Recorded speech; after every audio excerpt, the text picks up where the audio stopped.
So, two key themes in the Gospel of Luke are really interesting, especially given the sort of modern controversy of DEI and bringing critical theory into different things in life within the United States.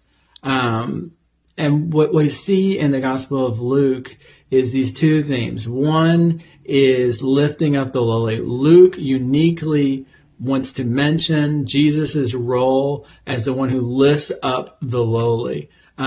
We see women mentioned by name, their role. Mary gives a hymn at the beginning that specifically mentions how Jesus is coming and lifting up the lowly and bringing down the haughty, feeding the bellies of the hungry.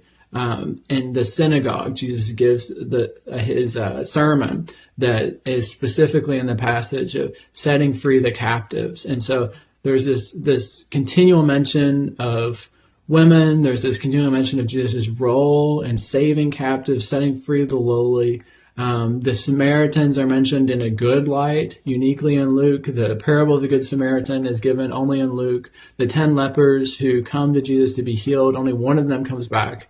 And that one person who comes back is a Samaritan. And so this role of even the Samaritans can have salvation with Jesus is specifically mentioned. We think this is probably part of the fact that Luke is in his ministry to the Gentiles, and he wants to show that Jesus is breaking sort of the cultural norms that they've seen from the Jewish community. He reaching out to those who have been rejected by society. He's reaching out to those who other people consider lowly. He doesn't consider them lowly.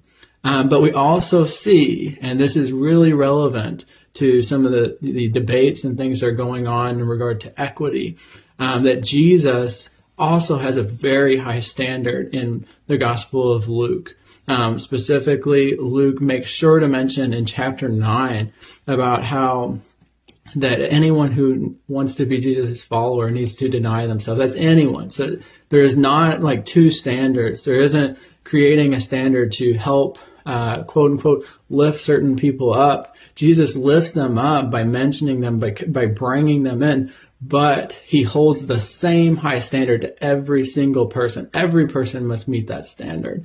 And it is a scary standard in a lot of ways. At the end of chapter 9, we see a line that is very much connected back to the Elijah and Elisha relationship, where Elijah is the greatest prophet in the Old Testament, but he allowed Elijah to go back to his family and to say goodbye and get things ready. But Jesus does not. He says, a person says to him, "I will follow you, but first let me say goodbye to my family." And Jesus says, "No one who puts his hand back to the plow and looks back is fit for the kingdom of God." A man says, "Let me first go bury my father." Jesus says, "Let the dead bury their own dead. As for you, proclaim the kingdom of God." Jesus has this very high standard, higher than the prophets even in the Old Testament.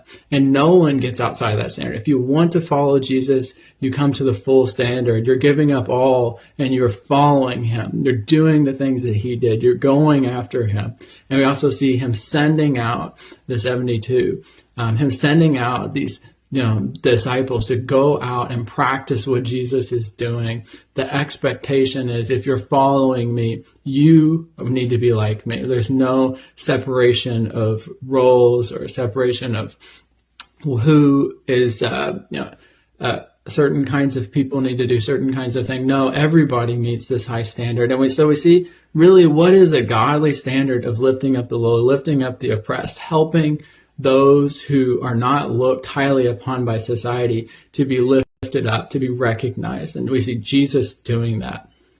And we also see him saying, "I am calling you to this same standard. You come follow me and follow me in my one standard that I have for everybody, and join the pack, as it were, to really follow me in this mission that we're on." So we see this theme of being there for the lowly and calling people to the highest standard.